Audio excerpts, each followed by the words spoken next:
आज बायोलॉजी का हम थर्ड चैप्टर परिवहन या वहन या ट्रांसपोर्ट का ऑब्जेक्टिव क्वेश्चन करेंगे। तो चलिए चलते हैं फर्स्ट क्वेश्चन की ओर कि मानव हृदय का औसत प्रकुंचन दाब लगभग होता है। प्रकुंचन दाब का मतलब होता है कि सिस्टोलिक प्रेशर तो 120 mmHg होता है। बताते हैं नेक्स्ट क्वेश्चन 2 नंबर। पौधों में वाष्पोत्सर्जन किस भाग में होता है? तो पौधों का जो वाष्पोत्सर्जन होता है वो पत्ता में होता है, क्योंकि उसमें सूक्ष्म सूक्ष्म छिद्र नलिकाएं पाई जाती है, इसलिए हमारा option number C correct answer होगा। अब चलते हैं क्वेश्चन नंबर 3 की ओर। खुला परिसंचरण किस में पाया जाता है? तो ऊँट में तो पाया नहीं जाता, घंघा में पाया नहीं जाता, मनुष्य में पाया नहीं जाता, तो पाया जाता है हमारे कॉकरोच में। ऑप्शन नंबर बी आंसर होता है। 4 नंबर क्वेश्चन कि फ्लोएम उत्तरदायी है। तो कहने का मतलब कि पौधों में जो फ्लोएम है वो किसका कार्य करता है? तो फ्लोएम जो है भोजन का संवहन का कार्य करता है। होता है 4 नंबर क्वेश्चन कि रक्त का थक्का बनाने में सहायक होता है। जो हमारे रक्त में जो शरीर में कहीं कट लग जाता है तो उसको रोकने में मदद कौन करता है? रक्तबीम। रक्तबीम का मतलब होता है प्लेटलेट्स। ठीक, ऑप्शन नंबर सी आंसर होता है। एक कोश के शैवाल में जल का परिवहन किसके द्वारा होता है? तो विसरण प्रक्रिया द्वारा होता है। Option number B answer. पादप में जाइलम उत्तरदायी है। तो पादप में जो जाइलम है वो उत्तरदायी किसके लिए? तो जल। ज से जाइलम, ज से जल। Option number A answer. पत्तियों में गैसों का आदान प्रदान किसके द्वारा होता है? तो पत्तियों में जो सूक्ष्म छिद्र पाए जाते हैं इसका कहते हैं, तो हमारा ऑप्शन नंबर बी आंसर होगा। हृदय से रक्त को संपूर्ण शरीर में ले जाने पंप किया जाता है, तो नीले के द्वारा ही तो पंप किया जाता है। रक्त का क्वेश्चन नंबर 10। रक्त का कौन से अवयव घायल स्थान को रक्त के स्राव को मार्ग को अवरुद्ध करता है? तो प्लेटलेट्स होगा हमारा। चलते हैं नेक्स्ट क्वेश्चन की ओर।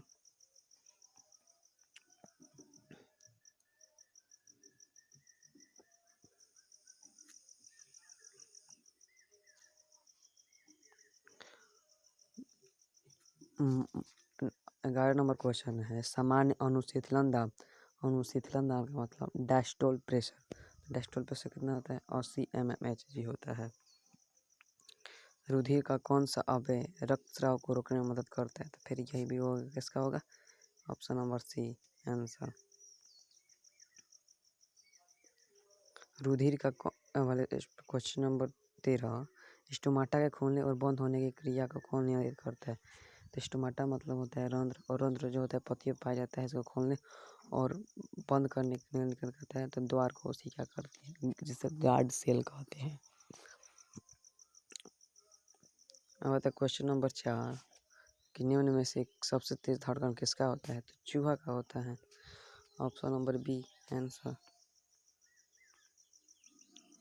क्वेश्चन नंबर 15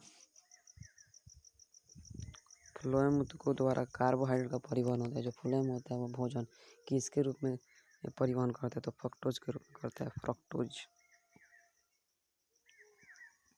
चालनी नलिकाएं पाई जाती है। चालनी नलिकाएं होती है वो फ्लोएम में पाया जाता है। क्वेश्चन नंबर 17 आरबीसी की जीवन अवधि। मैंने आरबीसी का जीवन अवधि तो बता था कि आरबीसी का निर्माण अस्थि मज्जा में होता है और उसका देहांत प्लीहा में होता है, इसीलिए प्लीहा को आरबीसी का कब्रिस्तान कहते हैं। तो आरबीसी का जीवन अवधि 120 दिन का होता है। अब क्वेश्चन नंबर 18 निम्न में से कौन सा संवहन ऊतक? संवहन ऊतक जाइलम और फ्लोएम दोनों है, इसीलिए हमारा ऑप्शन डी होगा, इनमें से दोनों। होता है क्वेश्चन नंबर 19 कि रक्त क्या है? तो रक्त बोले तो ऊतक है। रक्त क्या है? ऊतक। ऊतक क्या होता है कि एक जैसे कोशिकाओं का समूह एक मिलकर एक विशिष्ट कार्य करता है, उसे ऊतक कहते हैं। इसीलिए रक्त क्या है? ऊतक। आता है क्वेश्चन नंबर 20 क्लियर। मानव हृदय जो है घिरा है, तो मानव हृदय जो है दोहरी झिल्ली से घिरा हुआ है, जिस झिल्ली का नाम है पेरिकार्डियम।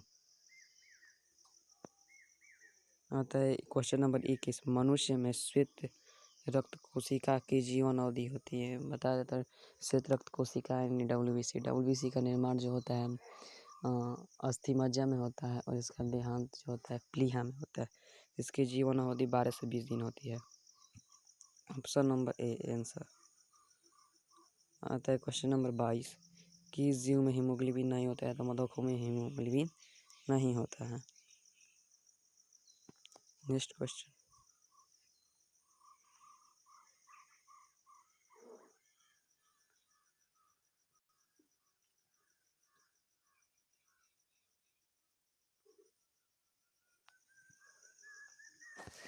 तेईस नंबर क्वेश्चन है कि हीमोग्लोबिन की कमी से कौन सा रोग होता है? तो एनीमिया होता है, एनीमिया।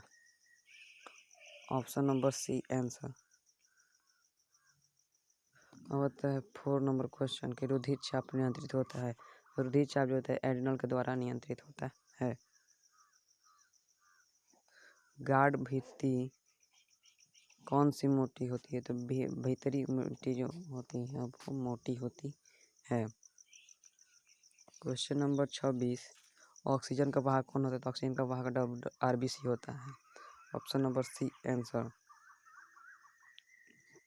Question number 27। पौधों में गैसों का आदान प्रदान होता है, तो रंध्र के द्वारा ही होता होगा, और किसके द्वारा होगा? Question number 28। मानव हृदय में कितने कोष्ठ हैं?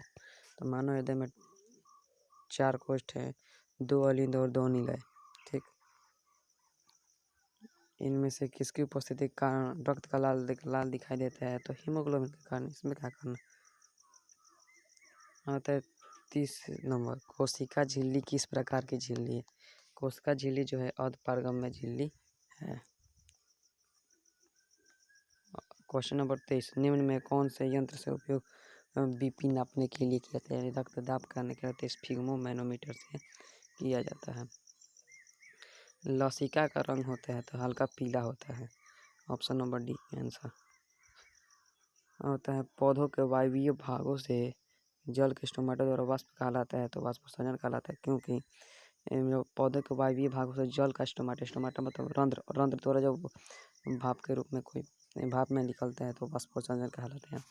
और होता है खुला परिवहन तंत्र किसमें पाया जाता है? खुला परिवहन तंत्र तितली में पाया जाता है।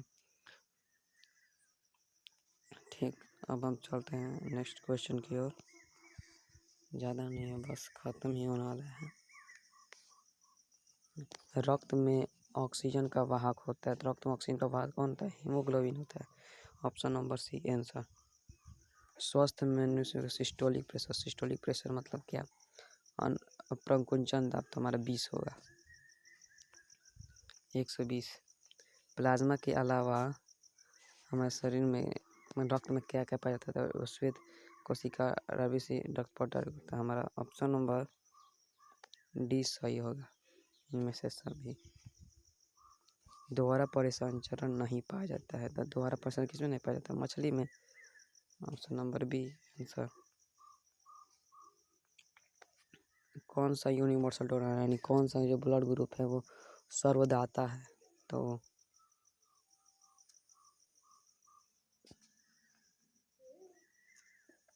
मूल रोगों के द्वारा जल का अवशोषण होता है, तो परासरण विधि द्वारा होता है। आंसर। उच्च रक्तचाप अवस्था में कहते हैं तो हाइपरटेंशन कहते हैं, हाइपरटेंशन। हृदय की प्रवाह होता है, हृदय का जो प्रवाह होता है बाएं यानी से बाएं नीले में, दाएं यानी से दाएं नीले में, इसीलिए हमारा ऑप्शन होगा ए और बी दोनों। तो रुधिर क्या है? तो रुधिर एक तो संयोजी ऊतक है। रुधिर क्या है? संयोजी ऊतक। संयोजी ऊतक किसे कहते हैं? जो रुधिर होता है वो अपने प्रवाह के दौरान सभी ऊतकों को कनेक्ट करता है, जोड़ता है, इसलिए संयोजी ऊतक, या इसे इंग्लिश में कनेक्टिव टिश्यू भी कहते हैं। आज का चैप्टर समाप्त। और अगले नए चैप्टर का ऑब्जेक्टिव होगा